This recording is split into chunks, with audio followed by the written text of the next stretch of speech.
di dalam grup saja tidak aktif menyampaikan progres kegiatan-kegiatan untuk persiapan proyeknya seperti apa. Juga tidak aktif. Kalau saya nggak pancing, pasti nggak jawab. Padahal saya menunggu itu. Harus dipancing dulu. Sebetulnya yang kuliah itu kalau sekarang ini harusnya ya itu adalah mahasiswa yang aktif. Kita kan pernah belajar tentang itu ya, sistem PDCA. Jadi pembelajaran yang aktif itu adalah siswa atau pembelajarnya. Kalau kita mah cuma mensupport atau mendukung. Nah, sebetulnya kalau gitu saya tanya, dari tadi pertanyaan yang pertama kedua, Anda siap nggak formatif? Kalau saya tanya saja tidak paham. Ya kan? Padahal formatif kan dari seluruh pertemuan kan? Jadi, Mbak-mbak ini kan sudah semester 3, ya.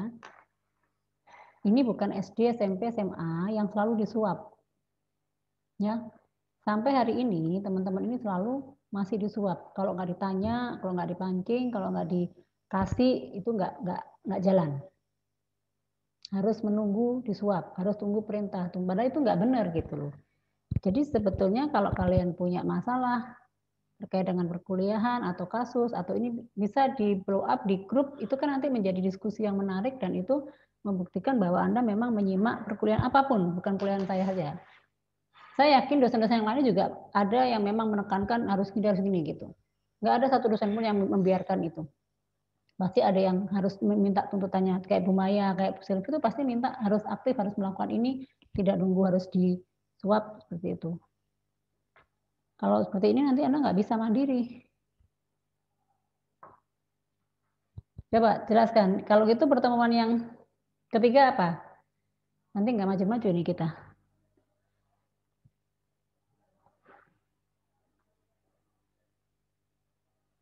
Teman 3 membahas tentang kreativitas. Apa yang dimaksud dengan kreativitas?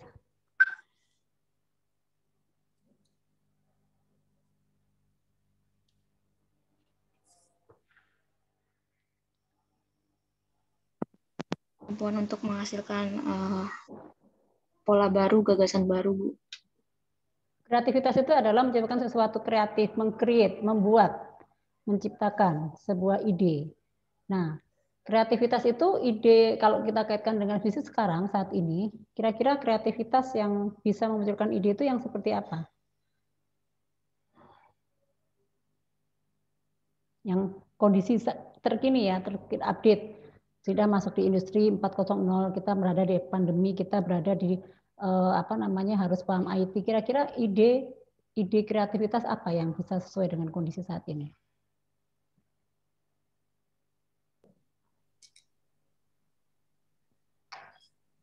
Kayak buka online shop baru yang sesuai sama kebutuhan pandemi, Bu. Ya, itu salah satunya ya. Jadi salah satunya mas tali buat masker. Nah, itu salah satu contoh. Tapi ada hal-hal yang lain yang perlu kita perhatikan.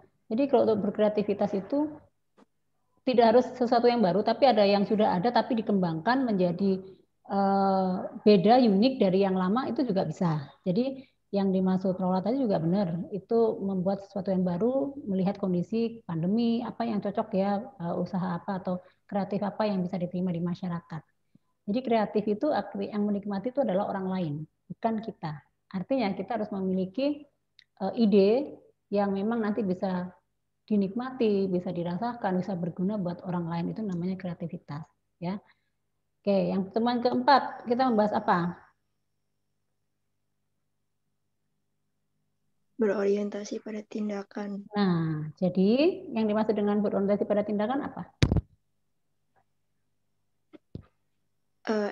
Bagaimana action kita dalam memulai usaha baru, supaya nanti dalam membuat usaha kita jadi kayak udah siap, itu juga bisa menghindari resiko ke depannya.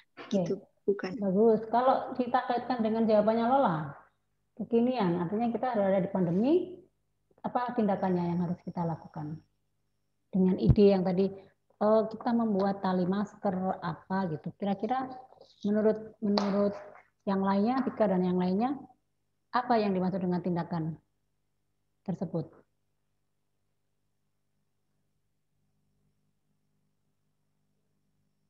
Apa kira-kira? Boleh diulang nggak Bu pertanyaannya? Oke, tadi kan pertemuan 1, 2, 3, 4, sampai 6 itu kan sampai nanti itu kan nyambung-menyambung ya. Tadi di pertemuan ketiga kita udah bahas kreativitas. Contoh kreativitas atau ide itu apa? Nah, tadi Lola menjawab, kita harus mengkondisikan dengan kekinian, artinya kondisi saat ini pandemi, kondisi saat ini kita berada di era industri 4.0, kita berada di IT, dunia teknologi. Nah, kira-kira dia menyampaikan contohnya kita bisa melakukan ide kreatif kita dengan membuat atau online shop melalui menjual tali masker. Nah, dilanjut ke pertemuan keempat, kita akan bahas tentang berorientasi pada tindakan. Nah, kaitannya itu gimana? Yang dimaksud dengan tindakan dikaitkan dengan ide tadi gimana? Supaya itu biar terrealisasi. Kan udah ada ide, Bu, udah ada ide buat jualan tali masker. Nah, action kita hunting, nyari-nyari bahannya, tali-talinya, kayak gitu sih. Oke, salah satunya itu ya. Jadi kalau misalnya orientasi pada tindakan itu harus do, tidak hanya di angan-angan saja. Yang dimaksud dengan do, action atau orientasi pada tindakan itu, kita tidak sekedar membuat konsep, kita tidak sekedar memahami tentang perubahan, kita tidak hanya punya kreatif, tapi harus dibuktikan, dinyatakan dengan tindakan. Ya, mungkin benar salah satunya bisa membuat, bisa kita supplier ya yang sudah ada. Jadi kalau bisnis yang cepat kan ya udah kita nggak usah buat, nggak usah memproduksi karena memang biayanya juga ini kita ambil aja dari agen atau dari supplier atau dari distributor yang harganya lebih murah, kita jual misalnya kalau kita memang fokus ke penjualan. Nah, itu salah satunya. Nah, berikutnya nanti banyak contoh-contoh yang lainnya. Kalau begitu, kalau kita masuk ke pertemuan kelima, berarti bahas tentang apa? Pengambilan resiko, Bu. Nah, pengambilan resiko. Apa yang dimaksud dengan pengambilan resiko?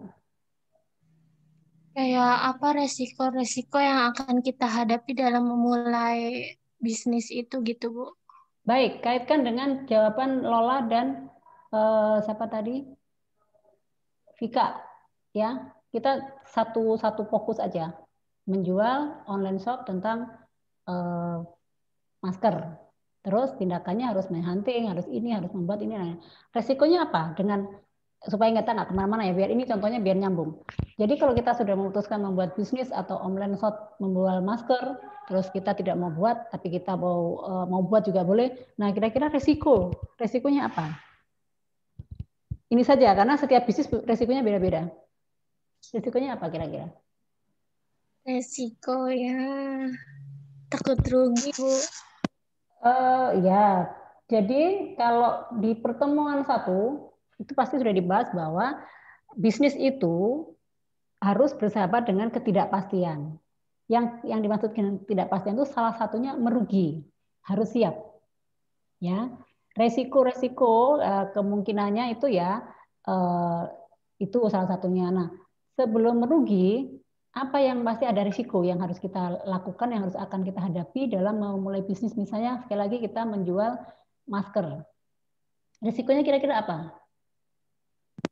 Persaingan, Bu. Oke, nah itu harus dipikirkan. Jadi harus ada dilihat dari persaingannya. Kita harus ngapain? Kalau resikonya kan kita akan berhadapan dengan banyak kompetitor, dengan banyak pesaing. Resikonya itu. Kedua, jadi kalau ada resiko berarti ada solusi ya, ada tindakan. Kalau sudah tahu kompetitornya, kita harus ngapain kan gitu kan? Harus punya strategi kan? Itu. Terus apa lagi selain kompetitor? Dengan objek menjual masker tadi ya. Apa kira-kira? Apa risikonya? Salah satunya juga adalah konsumen kita. Kita harus tahu dulu konsumen kita seleranya seperti apa. Konsumen kita levelnya apa. Itu kan juga menentukan kan resikonya kalau misalnya ini tidak sesuai dengan konsumen juga akan menghadapi risiko kan. Nah, terus misalnya ya sistem penjualannya. Nah, kalau begitu udah pasti ya nanti itu pasti akan dihadapi semua orang sukses pun.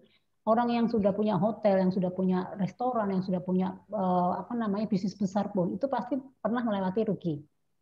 Kadang mulai untung, tapi nanti di beberapa tahun kemudian rugi, itu hal yang biasa. Itu yang dimaksud bahwa yang di pertemuan 1 disampaikan bahwa dalam berbisnis itu kita harus siap dalam menghadapi ketidakpastian. Tapi kan setiap ketidakpastian, up and down-nya itu, jadi setelah naik, habis itu down, itu di down-nya itu pada saat kita down, kita pasti akan ketemu solusi. Ya, pasti akan ada jalan untuk bisa up kembali. Jadi makanya dalam bisnis apapun itu juga up and down. Kayak Anda kuliah juga up and down. Misalnya semester 1 nilainya berapa, tiba-tiba semester 2 turun. Itu contoh dari up and down. Nah, risikonya harus tahu apa yang harus kita lakukan kalau kita tiba-tiba nilainya turun dan sebagainya. Nah, itu contoh kalau kita mau lihat bahwa merugi atau tidak sesuai, itu udah pasti menjadi makanan dalam kita melakukan bisnis. Di pertemuan ke-6 kita ngapain kemarin? Di pertemuan kan kita ngapain?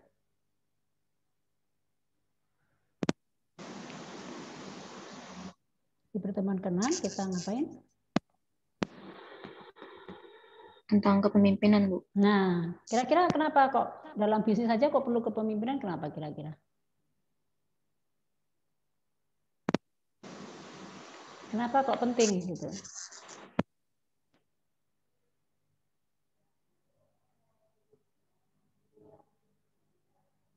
Dalam menjalankan bisnis harus ada yang memimpin.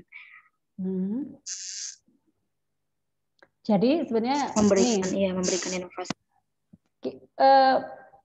Kepemimpinan, leadership itu tidak harus bisnis. Kita sendiri harus bisa memimpin diri kita sendiri. Harus bisa mengendalikan, mengelola manajemen kita. Contohnya manajemen waktu. Anda kan belajar ya manajemen waktu, memanage diri sendiri.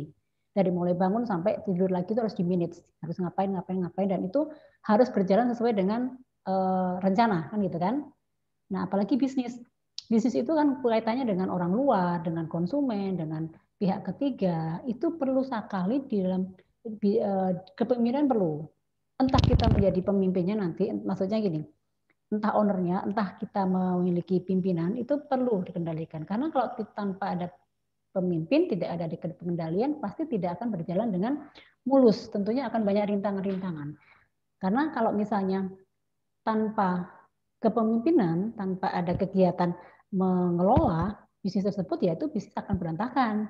Maka itu penting, karena kalau itu tidak terjadi atau tidak ada leadership-nya, itu akan yang disampaikan Vika, takut rugi. Nah, keberadaan kepemimpinan itu diharapkan supaya bisa mengelola, meminimalis hal-hal risiko yang mungkin terjadi. Jadi supaya risiko kerugian, risiko tidak laku, risiko dan seterusnya itu diminimalis. Akan tetap terjadi, tapi diminimalis. Jadi risikonya akan menjadi kecil.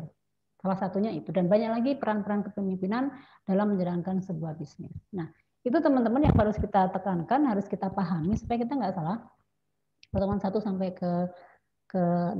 Jadi nanti ujiannya seputar itu juga, tapi biasanya harus minta contoh-contoh ya, harus disertai contoh-contoh dan sebagainya.